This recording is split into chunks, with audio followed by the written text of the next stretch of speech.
Hello friends, welcome back to the another lecture. Friends, chapter 1 से 3 हमने complete कर लिए हैं, आपके क्वेश्चन आंसर्स की सीरीज़ पूरी। नाउ हम चैप्टर 4 डिस्कस करने जा रहे हैं, जिसके अंदर हम पढ़ेंगे क्या, अंडरस्टैंडिंग लॉज। ठीक है ना। लॉज के बारे में जानेंगे कि भाई कानून जो होता है वो क्या क्या होता है, कैसे बनता है कानून। ठीक है ना। किस तरीके के अगर कोई डोमेस्टिक वायलेंस वगैरह के केस हैं तो उनका कैसे होता है, सेडिशन एक्ट क्या होता है। ठीक है ना। तो ये सारी आज चीज़ें हम डिस्कस करते हुए चलेंगे। ठीक है ना।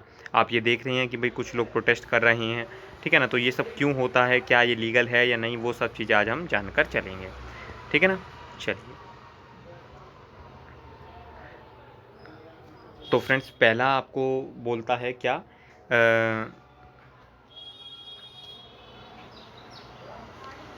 कोई क्वेश्चन हमारा रहा तो नहीं ना ऊपर, एक बार चेक कर लेते हैं। नहीं, ठीक है, कोई क्वेश्चन नहीं रहा हमारा, है ना। अच्छा, एक की वाला क्वेश्चन है, आई थिंक। कहता a government officials help his son go into hiding because his son has given a 10 year jail sentence by district court for a crime that he has committed. तो इसका मतलब क्या हो गया, कहता है क्या कि do you think the government official action were right. Friends, अगर कोई गवर्नमेंट ऑफिशियल जेल जाने से बचाने के लिए उसको कोई मतलब छुपाता है तो ये करना बिल्कुल गलत है। ठीक है ना। तो गवर्नमेंट ऑफिशियल का एक्शन बिल्कुल सही नहीं है। ठीक है ना। अगर मान लीजिए वो गवर्नमेंट ऑफिशियल का बेटा है तो इसका मतलब ये नहीं है उसको बचने का अधिकार मिल जाता है। ठीक है ना। या फिर वो जेल में नहीं जाएगा, उसको लॉ से प्रोटेक्शन मिल जाएगा, ऐसा कुछ भी नहीं है फ्रेंड्स। कानून सबके लिए एक है। डोमेस्टिक वर्कर से लेकर प्रेसिडेंट, आपने हमने पहली क्लास में भी पढ़ा था, सबके लिए कानून एक है हमारी कंट्री में। ठीक है ना। तो बस कि उसके फादर इकोनॉमिकली और पॉलिटिकली पावरफुल हैं तो इसलिए वो बच जाएगा, तो फ्रेंड्स ऐसा मानना गलत है। द सेकंड क्वेश्चन क्या है फ्रेंड्स आपका कि भाई the word arbitrary has been used earlier in this book, you have read what the word means in the glossary chapter. The word sedition, sedition का क्या मतलब होता है फ्रेंड्स। ये एक जो टर्म है सेडिशन का मतलब होता है राष्ट्रद्रोह। ठीक है ना। मतलब आप कोई राष्ट्र से द्रोह कर रहे हैं तो उसको उसके केस में सेडिशन का केस लग जाता है। ठीक है ना। और ये सेडिशन एक्ट 1870 है, उससे रूल करता है। अब तो फ्रेंड्स ये होता क्या है, तो बेसिकली फ्रेंड्स अब आप जानते हैं कि हमारी कंट्री 1947 में आज़ाद हुई थी। तो इसका मतलब था कि जो भी 1870 में जो कानून बना था वो हम लोगों ने तो बनाया नहीं था।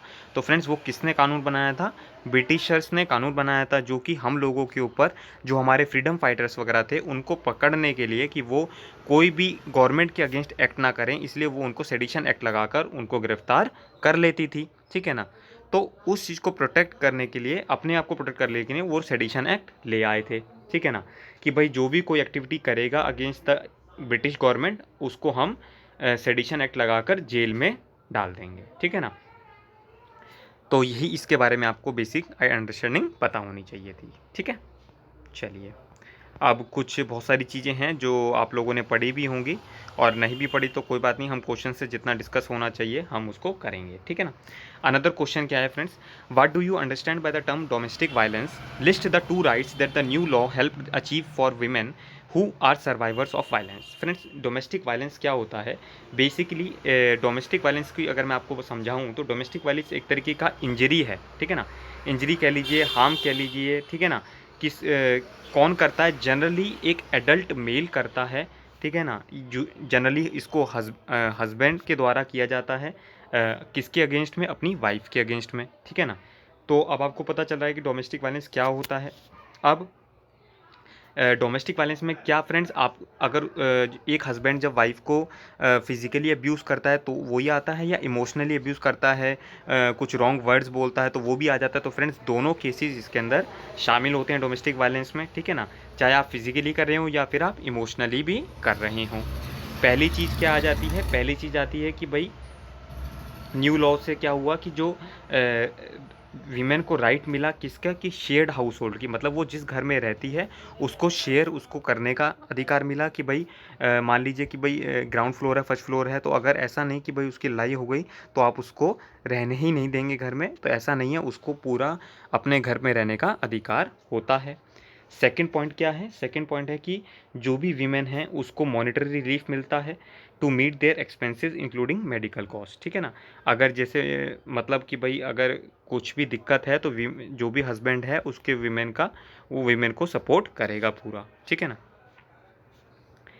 ठीक है जी, चलिए तो अब इसके आगे हम कुछ और पढ़ लेते हैं। कहते हैं can you list one process that use to make more people aware of the need of this law, कि भाई अब आप लोगों को भी ये कानून के बारे में नहीं पता, ठीक है ना। तो अब जब आप लोगों को भी नहीं पता, तो जब सोसाइटी को ही नहीं पता होगा तो आप लोगों के अंदर अवेयरनेस कैसे आएगी। तो ये वही कह रहा है कि भाई अब आप भी सोचिए कि भाई जब आपको अवेयरनेस नहीं थी तो आपको भी बुक्स के थ्रू ही नॉलेज मिली, तो हम बुक्स के थ्रू नॉलेज करके या फिर होर्डिंग्स लगा के या फिर एक कोई स्मॉल पिक्चर क्लिप्स हो सकती हैं जो आपके रोड्स वगैरह में चलाकर हम लोगों को इस तरीके से अवेयरनेस कर सकते हैं, ठीक है ना। डिफरेंट डिफरेंट फॉरम्स हो सकते हैं, ठीक है ना, नुक्कड़ नाटक वगैरह होते हैं, उनसे भी आप लोगों को अवेयर कर सकते हैं। नेक्स्ट है आपका कि from the above story board can you list 2 different ways in which people lobbied parliament.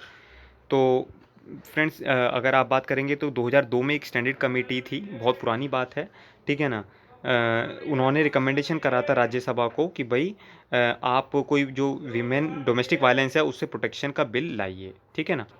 तो जो एक नेशनल कमीशन भी है, नेशनल कमीशन जिसे बोलते हैं नेशनल कमीशन फॉर वीमेन, उन्होंने भी सजेशन दी थी किसको, पार्लियामेंट्री स्टैंडिंग कमेटी को, ठीक है ना।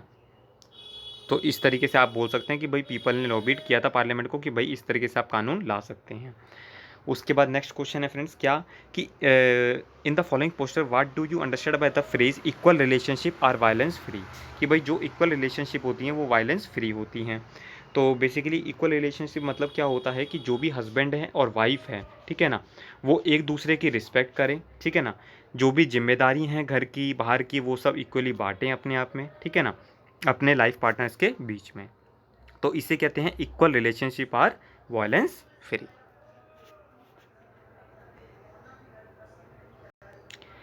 नेक्स्ट क्वेश्चन है फ्रेंड, कहता है read the newspapers, watch news on TV for a week, find out if there are any unpopular laws that people in India और around the world are currently protesting.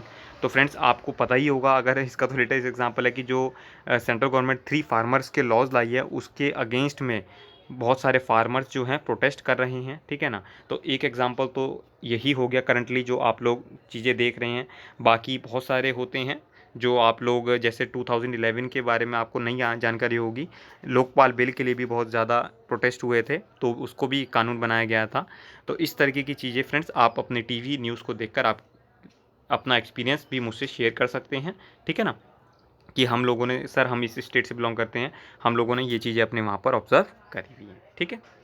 चलिए उसके बाद बोलता है friends कि list 3 forms of protest that you see in the above photos. आपको किस तरीके की ये दिख रहे हैं। तो फ्रेंड्स अगर हम कहें तो हंगर स्ट्राइक दिख रहा होगा आपको, पहला आपको दिख रहा है हंगर स्ट्राइक, फिर दूसरे में आप देख रहे हैं कि रैली और धरना हो रहा है, और तीसरे में आप देख रहे हैं कि अरेस्ट मूवमेंट है, ठीक है ना, जिसको हम क्या बोलते हैं, जेल भरो आंदोलन। इस पिक्चर से आपको ये समझ में आ रहा होगा, ठीक है।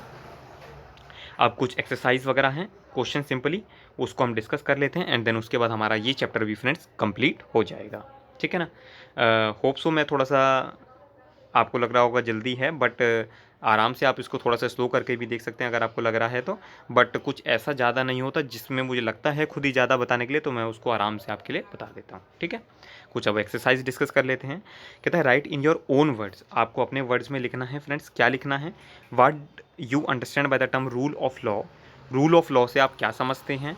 In your response include a fictitious और रियल एग्जाम्पल, या तो आपने कोई अपना रियल एग्जाम्पल लाइफ में देखा है या फिर आप फिक्टिशियस अपने मन के हिसाब से बना सकते हैं कि भाई कोई भी ऐसा एग्जाम्पल जिसमें किसी ने कानून तोड़ा है। जैसे मान लीजिए कि आप ट्रैफिक लाइट के कानून को तोड़ते हैं, वो भी आप लिख सकते हैं। जब आपके फादर वगैरह या पेरेंट्स आपके जो गाड़ी चलाते हैं अगर वो सीट बेल्ट नहीं वियर करते तो वो भी एक तरीके का कानून का वायलेशन है, ठीक है ना। तो ये सब आप अपने पेरेंट्स से, अपने रिलेटिव से, अपने ग्रैंड पेरेंट्स से सब ये चीज़ें डिस्कस कर सकते हैं, ठीक है ना। तो बस यही चीज़ें मैं आपको बताना चाहूँगा कि भाई अपने रियल लाइफ के एग्जांपल से आप ये चीज़ें देख सकते हैं। आपकी सोसाइटी में जो चीज़ें हो रही हैं वो ही एक तरीके से लॉ से ही गवर्न होती हैं। सेकंड क्या है आपका, कहता है state 2 reason why historians refute the claim that British introduce rule of law in India. तो फ्रेंड बेसिकली क्या था कि जो कॉलोनियल रूल था वो अर्बिट्रेरी था, वो किसी को भी अपने कानून लाकर जेल में विदाउट ट्रायल वगैरह भर देते थे। जलियन वाला मैसाकेर हुआ था 1919 में, आपको उसके बारे में भी आइडिया होगा, ठीक है ना। और नहीं भी होगा तो जब हम हिस्ट्री की अपने क्वेश्चन डिस्कस करेंगे तो मैं आपको उसमें डिटेल में समझा दूंगा। तो इसी तरीके की फ्रेंड्स बातें होती हैं जो आपको इसमें देखना होगा, ठीक है ना। अब ये जो डोमेस्टिक वायलेंस से रिलेटेड है फ्रेंड्स, इसको मैंने आपको पहले ही कवर कर दिया है, आपको अपने वर्ड्स में ही लिखने के लिए बोल रहा है, तो जो मैंने आपको बातें बताई थी वही आप इसमें भी कंसिडर कर सकते हैं। और फिर नेक्स्ट में है आपका कि भाई क्या है कि write your in own words what you understand by the following sentence, जो पेज नंबर पे इस पे दे रखा है आप पढ़िएगा उसको। Fighting for great equality wanted to change the idea of a law from set of rules what they force to obey as law including ideas of justice. तो बेसिकली जो आप उस लाइन को पढ़ेंगे तो आपको चीज़ें समझ में आ जाएंगी कि भाई किस तरीके से ब्रिटिशर्स ने जो था रूल किया था हमारे इंडिया को 200 साल से ज़्यादा, जो मैंने आपको बताया, ठीक है ना। ये सब चीज़ें लिख सकते हैं, आपको अगर आइडिया होगा तो एक रॉलेट एक्ट लाए थे वो, ठीक है ना, रॉलेट एक्ट लाए थे 1919 में, जिसमें क्या कहा था कि भाई विदाउट ट्रायल, बिना उसको कहीं भी पेश करे हम उसको जेल में डाल सकते हैं। तो फ्रेंड इसका भी बहुत विरोध हुआ था, ठीक है ना। और वो जो ब्रिटिशर्स थे तो फ्रेंड्स वो वाइट थे और हम लोग स्किन कलर है हमारा ब्लैक कलर है, तो वो हमारे को क्या बोलते थे कि भाई हम लोगों को गॉड ने आदेश दिया है कि हम लोगों को वो सिविलाइज बनाएंगे। तो फ्रेंड्स ऐसा कुछ भी नहीं होता है, बट ठीक है वो अपने आप को सुपीरियर मानते थे और हमारे को इन्फीरियर की तरह ट्रीट करते थे। हालांकि अब जब से हमारा कॉन्स्टिट्यूशन बना है, जब से हमारी कंट्री इंडिपेंडेंट हुई है, हम अपने संविधान से चलते हैं, हम अपने डिसीजंस खुद लेते हैं, हमारे पास बहुत सारे फंडामेंटल राइट्स है, हम लोग अपनी आज़ादी से जीते हैं। इसीलिए फ्रेंड्स आज़ादी अनमोल उपहार है हमारे लिए, ठीक है ना। तो चलिए फ्रेंड्स इसी के साथ हमने ये चैप्टर भी कंप्लीट कर लिया है। अब अगला हम यूनिट 3 डिस्कस करेंगे जो कि रिलेट करता है आपका जुडिशरी से। जुडिशरी क्या होता है? जुडिशरी बेसिकली आप इसको जज सिस्टम मान सकते हैं, जिसको हम पूरा डिटेल में समझेंगे, ठीक है ना।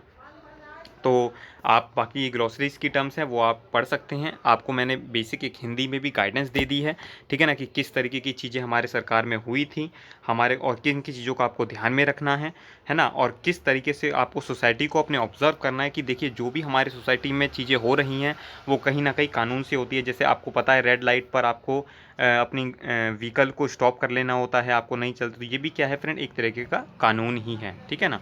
तो सारी चीज़ें कानून से गवर्न होती हैं।